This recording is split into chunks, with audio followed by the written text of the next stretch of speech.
I will do. So the topic of discussion is electrolyte imbalance and its management. So before going to the core topic, we should know the composition of body fluid and what is the various distribution of electrolytes in various components and what is their function and daily requirement of water and various electrolytes. So what is the composition of body fluid? Out of 60% of total body water, 40% resides in intracellularly and 20% extracellular. Out of this, 20% interstitial fluid and only 5% remain in plasma. So question arises from here that what is the contribution of blood total मतलब total body weight का कितना percent blood बनाता है? तो options रहते हैं 4%, 5%, 6%, 7%. तो basically answer is 7%. 5% plasma plus 2% contribution from the RBCs. So total body weight का 7% ब्लड बनाता है. तो this is the composition of body fluid. Next slide. Next slide, please. Yes. Now the distribution of electrolytes in various compartments. This is the most important slide. इसमें से questions ये आते हैं कि मोस्ट कॉमन इंटरसेल्युलर कैटायंस क्या है? तो basically this is the potassium. And what is the concentration of that potassium in intracellular fluid? तो usually we know that in blood it is 3.5 to 4.5 milligram per liter, but inside the cell it is around 145 to 150 milligram per liter. So this is the concentration of potassium in the cells. Second question ये आता है कि buffers कौन कौन से होते हैं? Blood में कौन सा मोस्ट कॉमन बफर है? इंटरस्टिशियल फ्लूइड में कौन सा मोस्ट कॉमन है? और इंट्रासेल्युलर फ्लूइड में. तो ब्लड में जो बफर होता है मोस्ट कॉमन, उसमें 3 होते हैं, bicarbonate, protein and haemoglobin. Interstitial fluid में होता है बाइकार्बोनेट एंड इंट्रासेलुलर फ्लूइड में होते हैं प्रोटीन एंड फॉस्फेट. तो ये बफर्स हो गए. So this is the distribution of electrolytes and various buffers in various compartment of cells. Next slide. Next slide. So this is the value of various electrolytes in various compartments. So we should know that what are the various extracellular fluid. We know that plasma and interstitial fluid makes 20% of total body water, but there is one more component that is transcellular fluid. Transcellular fluid are CSF, intraocular fluids, pleural fluid, peritoneal fluid, synovial and digestive. Basically transcellular fluid वहाँ important होते हैं जहाँ पे post of cases है. जैसे बहुत सारे post of cases आते हैं, इंट्राक्रेनियल हेमरेज या ट्यूमर्स के, जिसमें एक्सटर्नल वेंटिकुलर ड्रेनेज पड़ा रहता है, या बहुत सारे ऐसे पोस्ट ऑफ केसेज आते हैं जो एब्डोमिनल ड्रेनेज पड़े रहते हैं. तो हमको ट्रांससेलुलर फ्लूइड कौन कौन से होते हैं और क्या कंपोजिशन है उसका, सोडियम, पोटेशियम, बाइकार्बोनेट और क्लोराइड कितना कितना होता है, उसी से हम जान पाएंगे कि पर डे लॉस कहाँ से कितना हो रहा है, तभी हम सप्लीमेंट कर सकते हैं. Next slide. So this is the ionic composition of transcellular fluids. Gastric fluid, sodium होता है 20 to 60 millimole per liter, potassium around 14, protons are very high, HIN 60 to 80 millimole per liter, and chloride is very high, 140. At the same time, bile, ileal fluid, colonic fluid, pancreatic fluids, their composition must be known to us. Next slide. Now comes the daily requirement of water and electrolytes. What are the daily requirements of water? It's around 25 to 30 ml per kg per day. Sodium requirement is 1 to 2 millimole per kg per day. If you give more than that, there are chances of electrolyte imbalance. And potassium requirement is around 0.5 to 1 millimole per kg per day. Chloride requirement is 1 millimole per kg per day, and glucose is 50 to 100 gram per day. So we should know the daily requirement of these electrolytes. Next.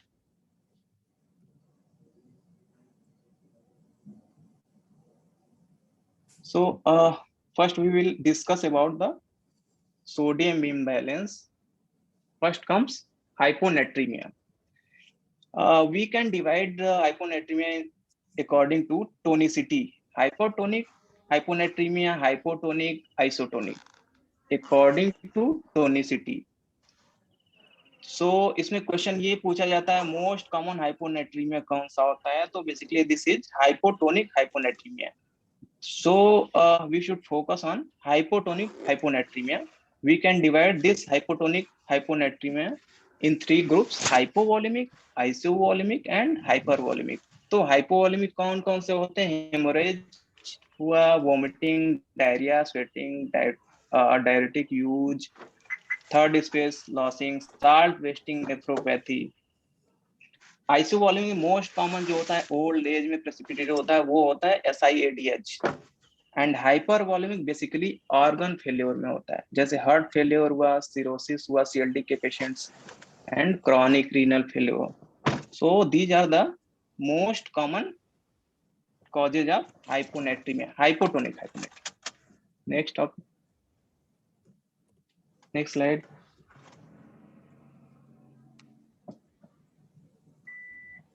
Next slide. So what is the effect? एक slide पहले, previous slide. Yes. So what is the effect of hyponatremia on your body system? Basically hyponatremia affect करता है brain को. Most common organ affected is brain. तो normally क्या होता है, जो ग्लायल सेल्स होते हैं, जो ब्लड वेसल्स होते हैं और सपोर्टिंग सेल्स होते हैं ब्रेन में, ग्लायल सेल्स. तो जब भी सोडियम लोअर साइड में होता है तो हाइपोऑस्मोलैरिटी होता है. तो हाइपोऑस्मोलैरिटी के केस में वाटर वैस्कुलर कंपार्टमेंट से ग्लायल सेल्स की तरफ जाता है. तो नॉर्मल डिफेंस मैकेनिज्म क्या होता है ब्रेन का?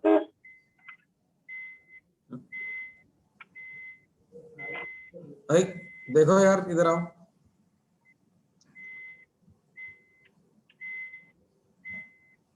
उसके साइड में सर, साइड में. ओके, मैं अगन दोबारा करवा रहा हूँ. यस ये आ गया. Yes sir, yes. So hypoosmolarity के केस में वाटर इंट्रावेस्कुलर कंपार्टमेंट से ग्लायल सेल्स की तरफ जाता है, जिससे ब्रेन एडिमा हो. But normally brain oedema precipitate क्यों नहीं होता है? वो इस वजह से कि सोडियम पोटेशियम एटीपीएज पंप काम करता है. सोडियम पोटेशियम एटीपीएज पंप की वजह से ब्रेन की स्वेलिंग नहीं होती है हाइपोनेट्रीमिया में यूजुअली. बट कुछ रिस्क फैक्टर्स हैं जिसकी वजह से ब्रेन सेरिब्रल एडिमा प्रेसिपिटेट होता है, ब्रेन स्वेलिंग प्रेसिपिटेट होता है इन केस ऑफ हाइपोनेट्रीमिया. वो इटियोलॉजी फैक्टर्स क्या होता है?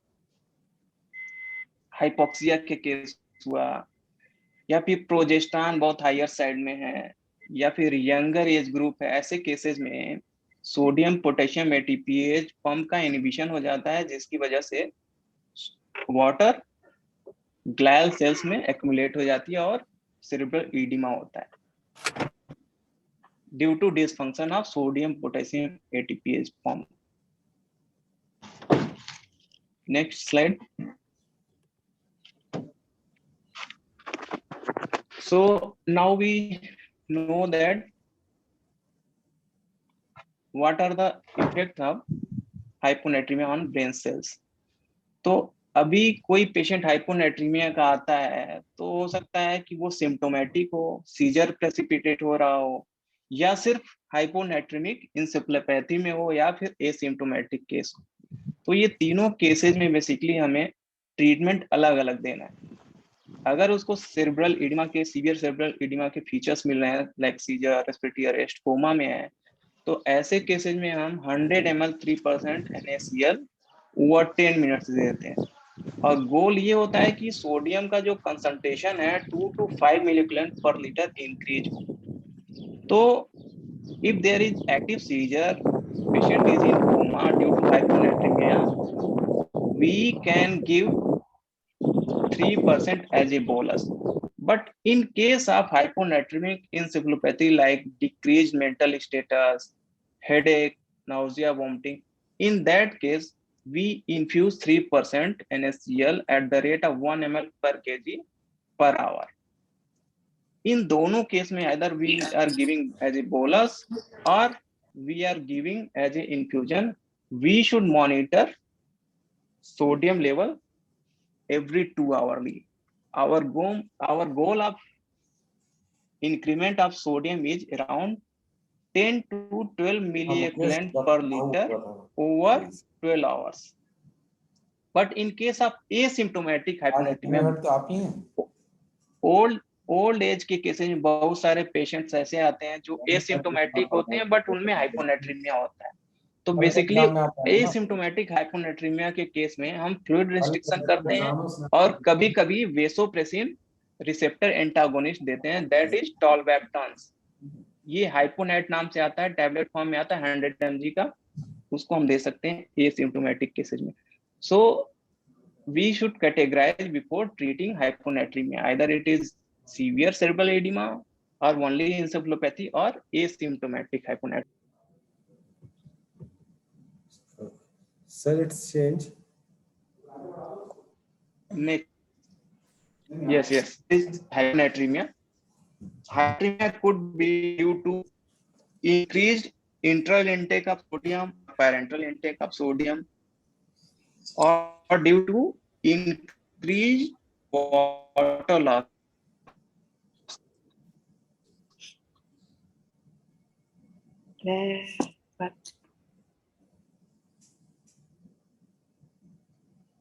I can okay. So to continue, there is some disconnection from Dr. Vipin's side, but now he want to speak that approach to hypernatremia. We should assess hypernatremia as a extracellular volume. Just emergency. Hello, हाँ बताइए बस। So approach to hypernatremia, if we see, we have to assess the extracellular volume, and depend on extracellular volume, we can find if it is low, normal or high. In low extracellular volume, loss of is due to loss of hypotonic fluid. The normal extracellular volume, and here loss of hypotonic fluid to be done with the help of diuretics, glycosuria, vomiting, diarrhea, and also impaired thirst. This all leading to the low ECF volume. In the normal ECF volume hypernatremia, because there is net free water loss, like in diabetic insipidus, or a loss of hypotonic fluid with sodium loss to be replaced. And in high extracellular volume, with hypernatremia with high extracellular volume, there is gain of hypertonic fluid. So management of hypernatremia with low extracellular volume is fluid management. We have to give isotonic saline or for hypovolemia to replace the water deficit slowly. In normal extracellular volume hypernatremia, we have to give fluid management, replace water deficit slowly. And with high extracellular volume hypernatremia, we have to give fluid management with the help of diuretic. So diuretic, if hypernatremia worsen, partially replace urine loss with 1/4 of normal saline. And the replacement should not exceed, correction should not exceed 0.5 milliequivalent per liter per hour. Urinary osmolarity in hypernatremia can help in differential diagnosis and its therapy. Like if the urine osmolarity is less than 300, it can be central or nephrogenic DI, diabetes insipidus. And here we have to give free water replacement and ADS therapy. If osmolarity is more than 800, differential diagnosis can be dehydration, PDC and sodium intoxication. And here we have to give only free water replacement.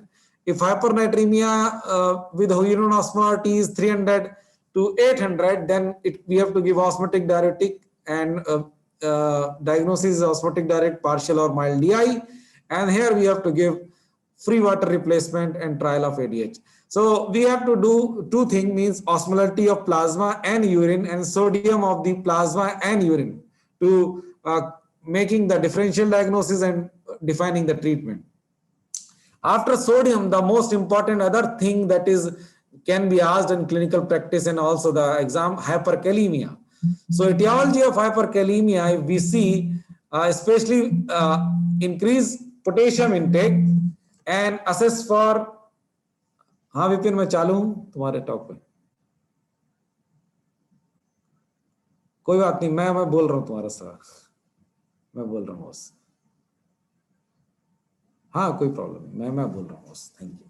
So hyperkalemia, other causes means we have to assess for shift of potassium, that is intracellular fluid to extracellular fluid, like in metabolic acidosis, especially in like DK, like diabetes ketoacidosis thing, there is occurring metabolic acidosis and other metabolic acidosis leading to hyperkalemia because of shift of potassium. And these other is the tumor necrosis.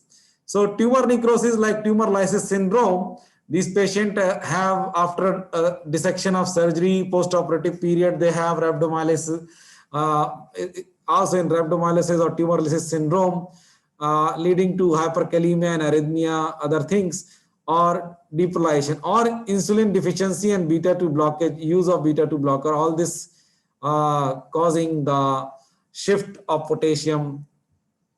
Assess the third etiology is for reduced potassium excretion in urine. Either it is in renal failure, the CKD and ESRD patient on potassium sparing diuretics, the aldosterone, they are taking low dose aldosterone and potassium sparing diuretic, and especially the ACE inhibitor and ARB blockers, and especially other the antihypertensive. So ARB and ACE inhibitor to be stopped when a patient are on it and they are control hypertension, but they are causing hyperkalemia, because these patients, if more than 5.5 potassium, they can have arrhythmia and all this problem.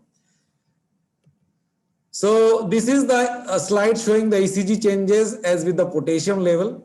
And if we see the between 4 to 5, it's normal ECG, but if the level is 6 to 7 milliequivalent, there is start peaking of T wave.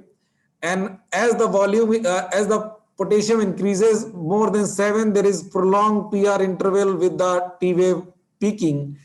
It's like somebody has stretched the ECG, and it's like ECG अगर हम ये माने कि वो ऊन का sweater है और हमने उसको खींच दिया, धागा है, तो it will be like a string and it will open up and the T wave will go up.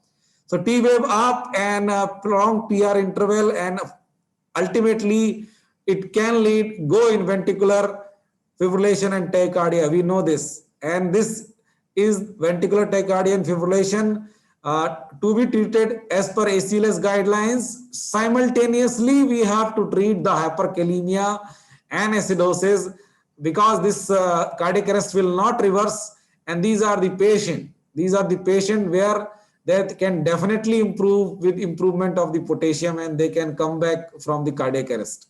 And that can be a wonderful for the patient, and it can appreciate the doctors, because other type of cardiac arrest are difficult to manage, but hyperkalemic cardiac arrest are able to manage if we diagnose it early.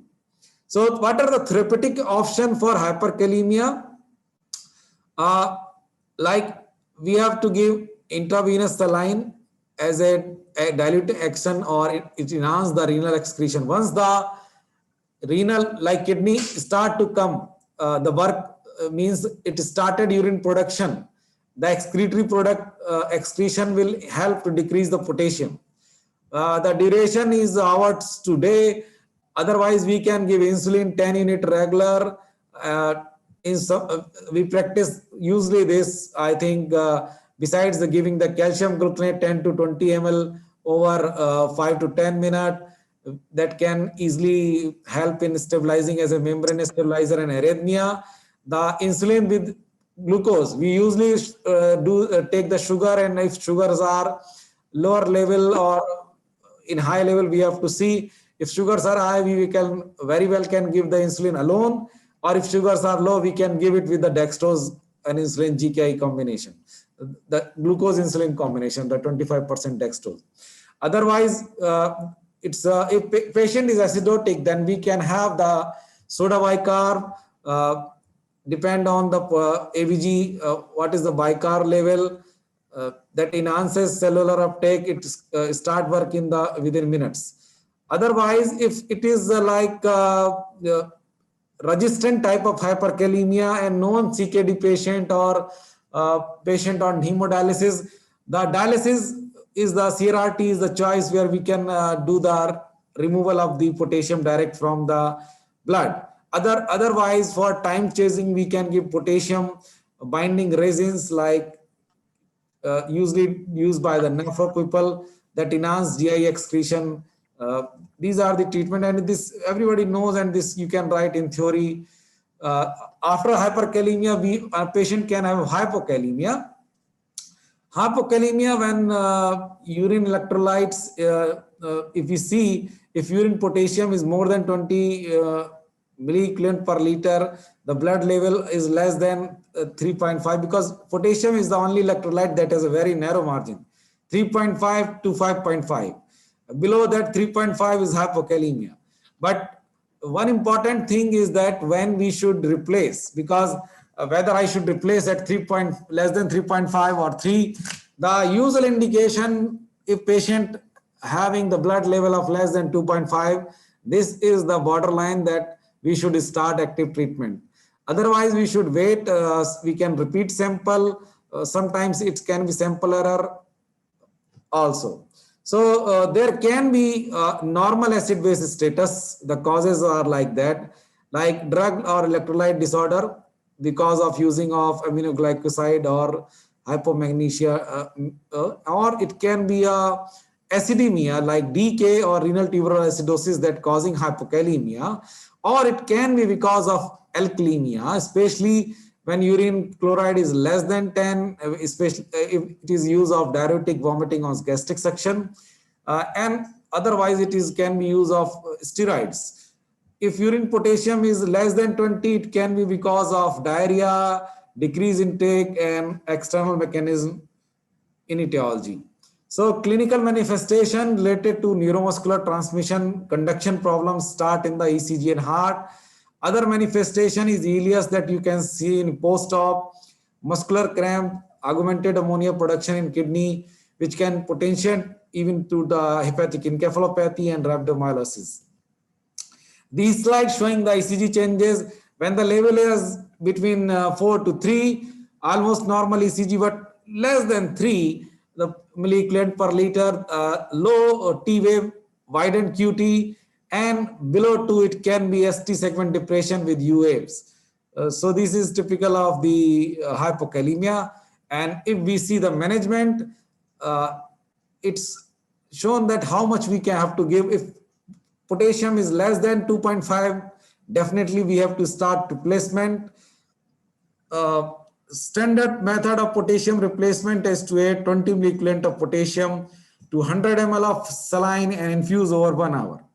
So maximum infusion rate of intravenous potassium replacement is set to 20 milliequivalent per hour, but dose rate up to 40 milliequivalent per hour may be needed in severe hypokalemia associated with clinical arrhythmia less than 2.5 or 2. And infusion through large central vein is preferred as compared to peripheral line, if possible, because of irritating property of the hyperosmolar KCl. However, delivery into the superior vena cava is not recommended if infusion rate of more than 20 milliequivalent is required, because there is a risk of an abrupt rise in the plasma potassium in the right heart chamber that can cause even asystole, because we know that our pacemaker SA node is there. So after that, we can discuss the calcium balance. I think this has been already discussed, calcium by the Dr. Vipin. So what the calcium disbalance can be in form of hypocalcemia. The etiology of hypocalcemia is like hypoparathyroidism, hyperphosphatemia, and hypomagnesemia.